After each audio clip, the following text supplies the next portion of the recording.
Você já ouviu dizer aquela pessoa é muito verdadeira? Ou você é a dona da verdade? Mas que verdades são essas? Pautadas em quê? Existe uma verdade absoluta? É o que o psicanalista Jonatas Leacht vai nos ajudar a responder. Seja bem-vindo. Obrigado, Clísia. Jonatas, quando a pessoa fala assim, você é muito verdadeiro, isso é um elogio ou não? Eu acho que isso representa para aquela pessoa que está dizendo uma verdade. Eu conheço você, eu convivo com você, você faz parte da minha intimidade, então eu sei como você é. Então, para mim, eu posso dizer algo sobre você. Então, para mim, isso é uma verdade. Se eu digo você é muito verdadeiro, é porque eu te conheço. Para mim, é uma verdade. Então a verdade ela é subjetiva. É e não é, vamos dizer assim. Ela tem aquele conceito, como você disse no início, sobre ser algo absoluto. Então não dá para a gente definir. É uma discussão que os filósofos, poetas estão discutindo há milhares de anos, né? Não dá para você definir essa verdade no conceito absoluto, geral.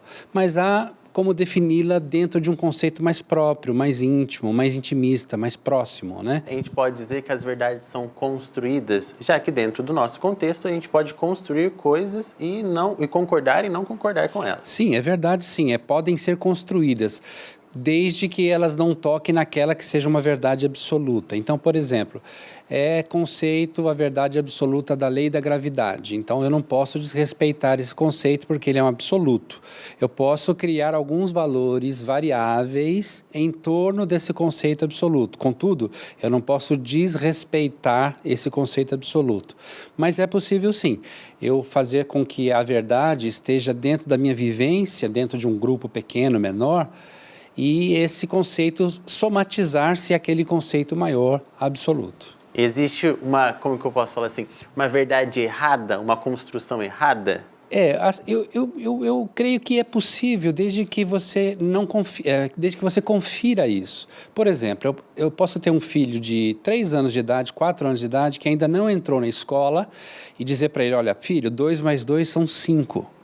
Então, olha, 2 mais 2 são 5. Guarda isso, eu dou alguma prova para ela, para essa criança sobre isso, e ela vai acreditar isso como sendo uma verdade, porque ela não tem um valor referencial. Mas quando ela chegar na escola e a professora lá na aula de matemática começar a fazer uma conferência, trazendo uma valorização específica sobre aquele conceito e mostrar para ela que 2 mais 2 são 4, então, até aquele momento, ela terá acreditado numa mentira, atribuindo o valor de verdade. Então, toda mentira é uma verdade até que se prove o contrário. Mas eu acho que isso é muito cotidiano, né? Sim. Às vezes, o que é verdade para mim hoje, amanhã, não é mais, né? Sim, aí tem a ver com a evolução, com as descobertas, com a maturidade. Então, a gente está falando assim, de sair da ingenuidade até uma certa maturidade. A pessoa ingênua não está errada, mesmo que ela acredite numa mentira, porque ela está vivendo aquela verdade naquele período da sua vida. Então, é muito próprio de criança acreditar em Papai Noel, em coisas assim. Então, você não desmente isso para ela, porque para ela tem um valor especial. Então, para ela é uma verdade. Tem muitos pais que falam, não existe Papai Noel e tal.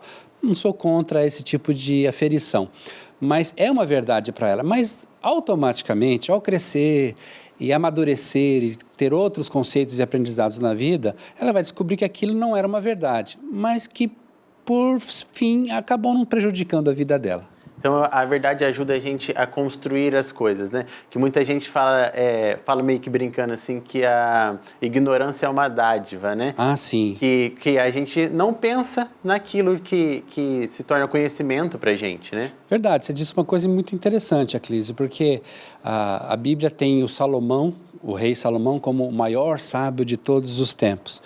E tem um livro dele lá na Bíblia, que é o livro das vaidades, né? O livro dos cânticos, o livro dos provérbios e o livro dos Eclesiastes, em que ele diz assim, tudo é vaidade.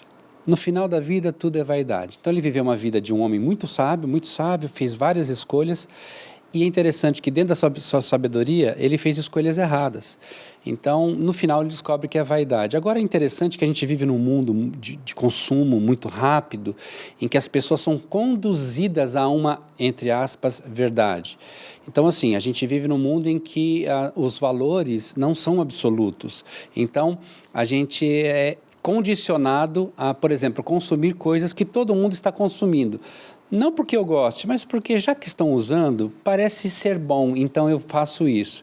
É o mundo do politicamente correto, é o mundo das estatísticas. Tem gente que vota em certo candidato porque ele está na frente nas pesquisas. Tem gente que escolhe um carro porque todo mundo está comprando. Por exemplo, lembra quando era... Há poucos anos atrás, há 10 anos atrás, a preferência de cor de um carro era prata, cinza. Hoje é branco. Então, todo mundo está comprando carro branco e ele está vivendo aquilo como se fosse alguma coisa de realização pessoal ou uma, entre aspas, verdade. Muitas vezes a gente pensa em determinadas coisas e construímos neuroses, né? Sim. E essas neuroses parecem verdade, parecem fato. Como que a gente desconstrói essas verdades que nós mesmos criamos? O que eu acho que pode ser dito é que alguma dessas verdades que nós acreditamos e que nos faz mal precisam ser confrontadas e desmascaradas. Quando você fala de neuroses, a gente pode entender como algo que nos prejudica, que a gente acredita e vive aquilo e aquilo que nos causa mal. Então, desmascarar isso é essencial, mas com muito cuidado e no seu tempo devido. Como eu disse em relação às crianças, não precisa desmascarar aquela verdade do Papai Noel, mas há coisas entre adultos que precisam ser confrontadas, que precisam ser desmascaradas, tirar daquele pedestal de verdade quando está, na verdade, prejudicando a pessoa. E isso é muito delicado e, na verdade, é preciso que haja pessoas mais maduras, mais experientes ou até mesmo profissionais que possam atuar nessa área sem causar traumas emocionais, problemas que vão complicar ainda mais a vida da pessoa. Muito obrigado, João. Imagina, obrigado. Eu agradeço.